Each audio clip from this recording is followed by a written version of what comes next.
Hello friends, this is Dr. Nisha, the Hope Homeo and Diet Clinic. Friends, on the day of asthma आज हम discuss करेंगे कि asthma क्या है और इससे कैसे अपने आप को हम बचा सकते हैं।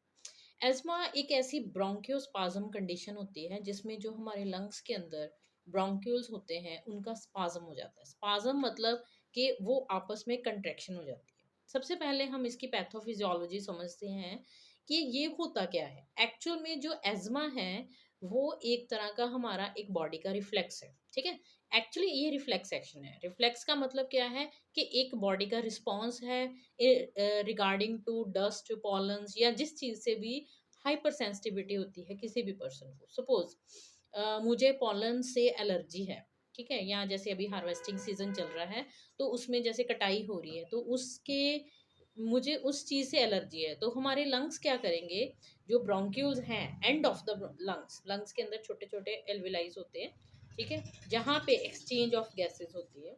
तो वो जो उस लेवल पे जो एक्सचेंज है तो क्या करते हैं कि लंग्स एक तरह का सेकेंडरी एक्शन प्रोड्यूस करते हैं।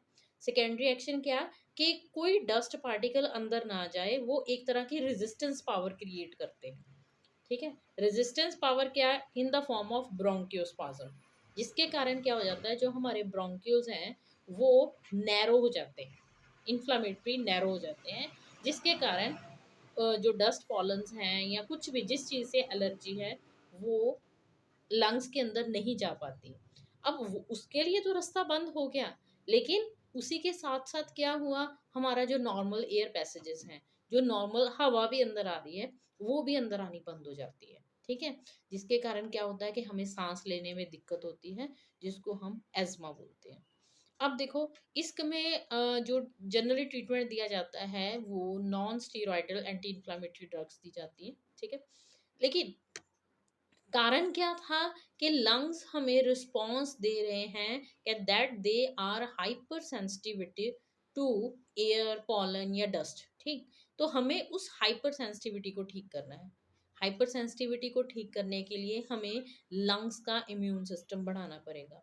इसमें दूसरी मेडिसिन में आपको इनहेलर्स दिए जाते हैं, जिस वो एक तरह का ब्रोंकियो डायलेटर्स होते हैं, क्योंकि जो हमारे ब्रोंक्यूल्स हैं वो नैरो हो चुके हैं। This is the response of the lungs. तो दूसरी मेडिसिन में एलोपैथिक मोड में हमें ब्रोंकियोडाइलेटर्स दिए जाते हैं, जो उनको खोल देते हैं, रास्ता खुल गया, आपको जो इंस्पिरेशन या एक्सपिरेशन वो इजी होगी। This is the general treatment of asthma. लेकिन जैसे ही वो ब्रोंकियोडाइलेटर का असर खत्म होता है, वो ब्रोंक्यूल्स फिर से नैरो हो जाते हैं, फिर से उनके अंदर इन्फ्लामेटरी स्पाजम्स आने शुरू हो जाते हैं। तो this is not the permanent treatment. So we have to start with permanent treatment, that is कि उस जो ब्रोंकियोस्पाज्म आए हैं, क्यों आए हैं, क्योंकि उन लंग्स को हाइपर सेंसिटिविटी है, किससे, डस्ट से या पॉलन से। तो हमें उस हाइपर सेंसिटिविटी को ठीक करना है। हम होम्योपैथिक मेडिसिन देते हैं जिससे लंग्स की वो हाइपर सेंसिटिविटी खत्म हो जाती है। जैसे ही हाइपर सेंसिटिविटी खत्म हो जाती है, जैसे मुझे है, अगर सपोज डस्ट है, पॉलन्स है, मुझे एज्मा क्रिएट नहीं कर रहे, इट मीन्स कि मेरे लंग्स में वो हाइपर सेंसिटिविटी नहीं है। तो हमने उस हाइपर सेंसिटिविटी को ठीक करना है। जैसे ही हम एक वेल सेलेक्टेड जो सूटेबल होम्योपैथिक मेडिसिन है वो पेशेंट को देते हैं, और उसी पेशेंट को उसकी उसके लंग्स की जो हाइपर सेंसिटिविटी है for the dust, for the pollens, for the anything जिससे वो सेंसिटिव है, वो ख़त्म हो जाती है, और एज्मा की कंडीशन जो है वो परमानेंटली ठीक हो जाती है। तो आप लोगों से रिक्वेस्ट है कि अगर आपके आसपास या कोई भी इस तरह की कोई भी कंडीशन को फेस कर रहा है तो आप मुझे कांटेक्ट करें और होम्योपैथिक मेडिसिन को ट्राई करें, जो आपको एस्थमेटिक कंडीशन से परमानेंटली रिलीफ दिलाएंगे।